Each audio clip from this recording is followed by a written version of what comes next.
Hey, what's going on, everybody? Happy Wednesday. It's August 25th, I believe. 20, yeah. So, hope you guys are all doing well. Wanted to make a video on my gold trade today because I think it has a little nuance that could be helpful to some if you haven't paid attention to this yet. So, let's get right into it. We had this trade on gold. I took it short. We had everything lined up as per requirements, per our rules. So we had the 3CR, had a close below dragon. We had this descending momentum. We had, our trend lines. Everything was lined up. Of course, the higher time frames as well. Same thing. 15-minute turned red. 30-minute was red. Hourly red. Everything was good. I had my levels marked up off the hourly. I can show you those real quick as well. I had this low point here because that was the start of this little uptrend, so there were buyers here. We also had, scrolling back a little bit more to the left, we had this was a very strong area of buyers because you can see just the move it made, so I definitely don't want to be trading into that. And then right below that, you also had this area of buyers that was old resistance, this double top that turned into a new support, so another area I don't want to be messing around with. Those were my main three areas to trade through,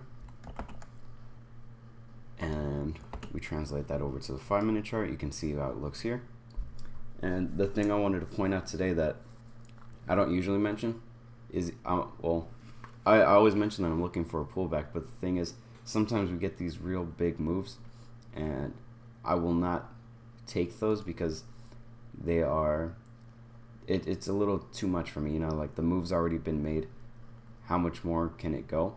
But something that can that can change that can cancel that out is when we get another pullback, because pullbacks, the word I was looking for was negate. Something that can negate that are these pullbacks here. When you get a good enough pullback, it resets the trade because it's resting.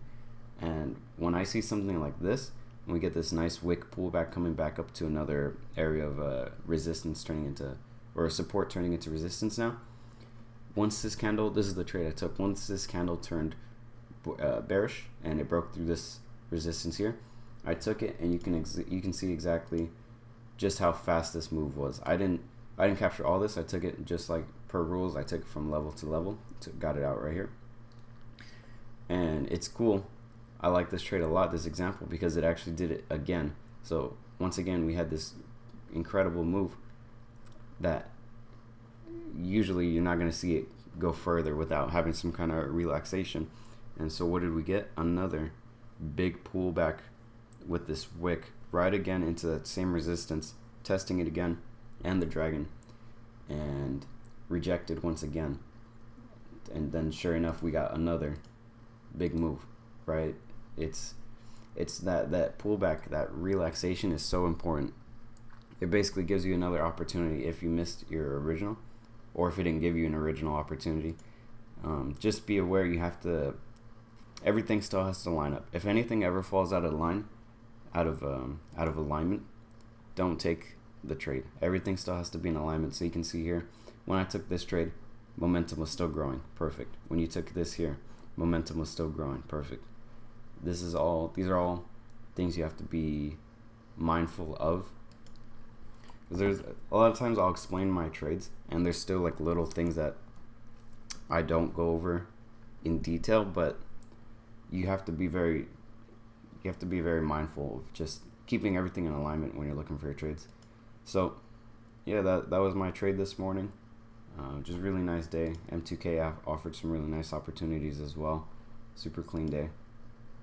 But yeah, I'll leave it there, and I'll see you guys on the next one. Later, guys.